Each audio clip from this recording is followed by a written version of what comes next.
আমরা আজকে এসেছি রাজশাহী শহীদ এইচ.এম. কামারুজ্জামান স্মৃতি উদ্যান ও চিড়িয়াখানা, রাজশাহী সেন্ট্রাল চিড়িয়াখানা। দেখা যাক এখানে কি কি দেখার মতো আছে।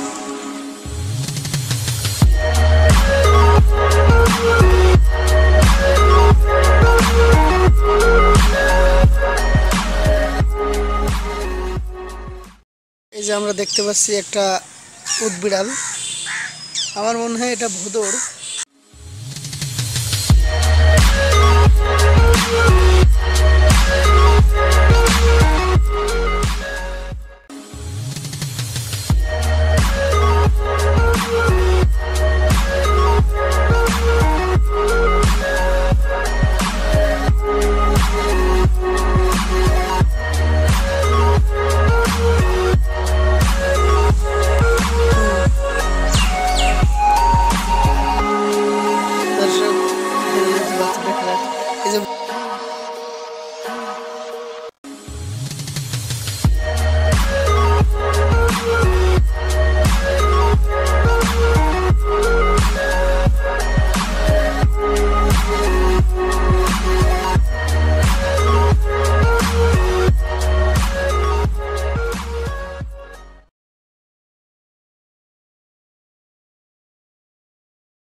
আমাদের এক বড় ভাই বসে আছে, দেখি উনি কোথা থেকে আসছে। ভাই কোথা থেকে আসছেন আপনি?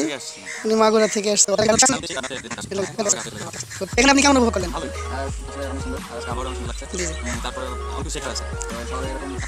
অবশ্যই বিলুপ্ত হয়ে যাবে। জি, অবশ্যই। আর অনেক আসলে নিরিবিলি পরিবেশ, তো অনেক বাতাস, অনেক সব মিলিয়ে দারুণ। তো আমাদের দর্শকদের উদ্দেশ্যে আপনি কি বলতে চান? দর্শকদের উদ্দেশ্যে হচ্ছে আপনারা আসেন, দেখেন, কারণ আমরা অনেকেই জানি না আমাদের কোন কোন পশু পাখি আছে। আমরা হয়তো বইয়ের পাতায় পড়ি, তো সেক্ষেত্রে আমাদের প্রত্যেকেরই আসা উচিত এইসব জায়গায় অবশ্যই, অবশ্যই। এসে পশু পাখি সম্পর্কে তাদের ছেলে মেয়েদের বা বাচ্চাদের সবাইকে জানানো উচিত। তো এই জন্য বলবো সবাই আসবে। তো যাই হোক, আপনাদের অনেক ধন্যবাদ। ওকে, থ্যাংক ইউ। পর্যন্তই, পরে আবার কথা হবে কোনো এক বিষয় নিয়ে। ধন্যবাদ। অবশ্যই আমাদের সাথে থাকবেন, আমাদের চ্যানেলটি লাইক, কমেন্ট এবং সাবস্ক্রাইব করে আমাদের পাশে থাকবেন। আর আশা করি সামনে আরও অনেক ভালো ভালো ভিডিও আপনাদের উপহার দিতে পারবো। তো আজকে এই পর্যন্তই। আসসালামু আলাইকুম।